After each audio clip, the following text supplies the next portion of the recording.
this is how people will engage with their energy moving forward, both from the residential side, but also the commercial and industrial side.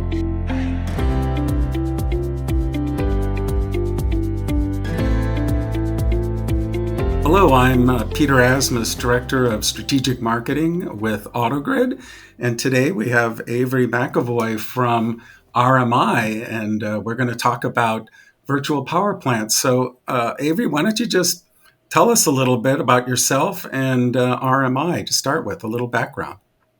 Great. Well, thanks, Peter. Thanks for having me. I'm Avery McEvoy. I'm a senior associate on the carbon-free electricity team at RMI. I've been at RMI for about 3.5 years, and I have a background in environmental engineering. But once I found energy, I knew that was my future.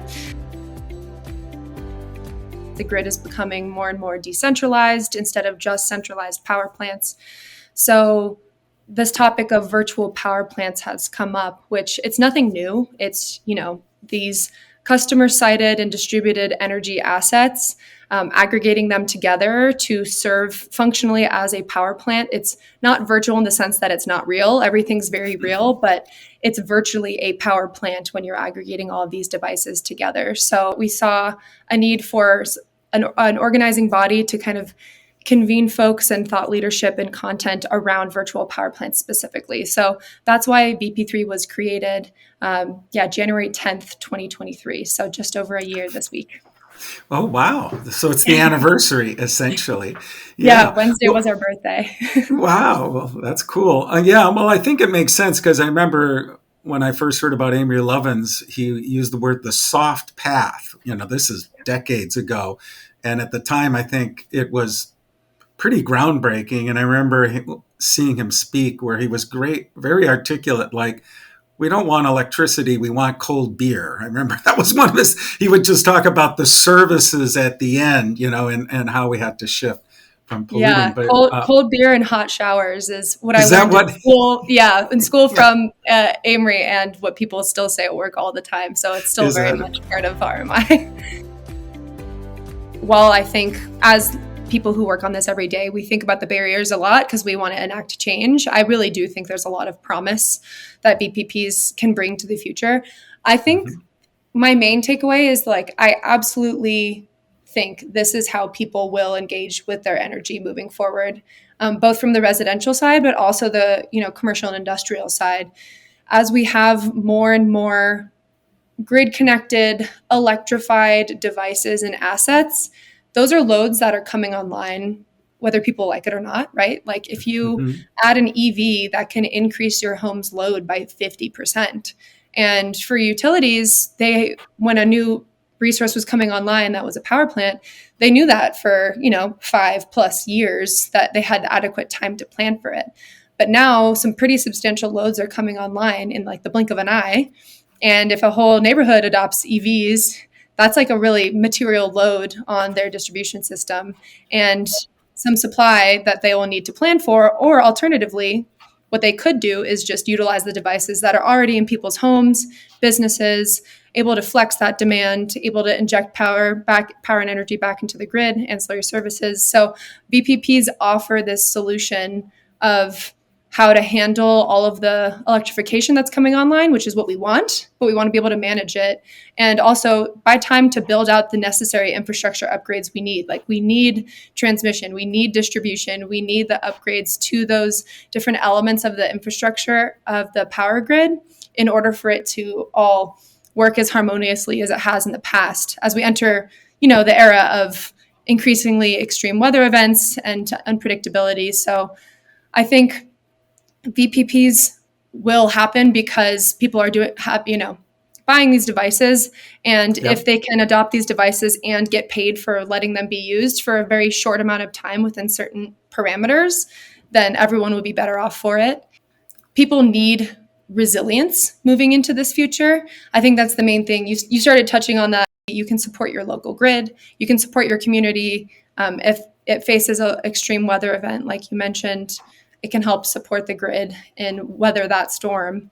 And I think as long as we can make sure VPPs access all different customer types, especially energy burdened communities that can benefit from it most, then I'm excited to see where the market goes this year, because as we need to increase access to VPPs, we need to scale them, and that includes being inclusive to all communities. So what are some of the barriers? And I would imagine that's probably what your group is sort of focused on, at least in part. Yeah, so I think what we're seeing in the clean energy transition in general is that we have a lot of technological solutions right now, and a lot of the barriers are within the implementation of them or the rollout of them. So for virtual power plants, they build on the foundational principles of, demand response, energy efficiency, demand side management, demand flexibility, all of these terms that are very familiar and have been around, but now they're being packaged into this virtual power plant aggregation. And I think related to the inherent nature of aggregating all of these different types of devices and assets and different ways of delivering either energy or demand flexibility, you have barriers related to that. So I think the first barrier is valuation. So VPPs are typically undervalued in utility planning and retail programs. So an example here is that an electric vehicle can be placed into a traditional demand response peak shaving program, trying to reduce the peak when there's a lot of ramp rates when people come home and turn on all of their lights or want to plug in their car coming home from work. But that actually fails to capture the entire suite of benefits that EVs could have and the grid services. For example, like injectability, dispatching that energy or doing energy arbitrage, that wouldn't necessarily be captured by just a traditional program. So these old paradigms of how utilities and regulators have thought to categorize these different assets that might not necessarily capture the full value yet. From the perspective of like regulators and utilities as well, they have, certain regulatory frameworks or planning models that they have used for decades.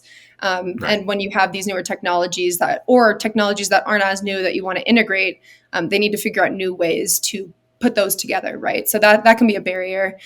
You actually touched on the awareness element, which is one of my other barriers out of the three, stakeholder awareness. So key stakeholders are unaware of the economic, the social, and the environmental benefits of virtual power plants.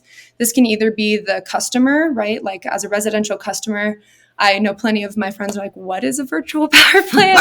Where my brother was like, someone wants me to install solar and batteries in my home and enroll in a virtual power plant. And I was like, that's actually what I work on. He's like, oh, so the awareness of what they are and the benefits that they can provide to you, both from the utility perspective, it can reduce system costs, and both from the customer perspective, it can reduce your energy bill. The awareness of those benefits aren't as prevalent. Even if they are familiar concepts, I think virtual power plants is a hard concept to understand because it's such a jargony like industry term. So some people like the term distributed power plant, which helps illustrate that, oh, right, you have all these devices in your homes or your businesses, and you can put them together across thousands of them and be paid for letting someone use them for a very finite amount of time within really specific customer comfort barriers. So we've covered the first two, and I have one more. So one is valuation, two is stakeholder awareness, and then three is technology silos and fragmentation. So because these different programs have been developed over time, a utility can have a smart thermostat program, they can have a battery program, but virtual power plants, as I mentioned, they bring all of those together. And those different types of assets can deliver different types of grid services. And the programs might be structured in different ways. They might have different incentive structures based on the technologies. So we're seeing a barrier of these DER programs people are trying to go more towards a technology agnostic program that can, be inclusive of all these different types of technologies. But just like it's easier to build a new home, it's harder to retrofit a current home. So it's kind of like, if you have the opportunity to create a technology agnostic program, wonderful, or technology agnostic, great.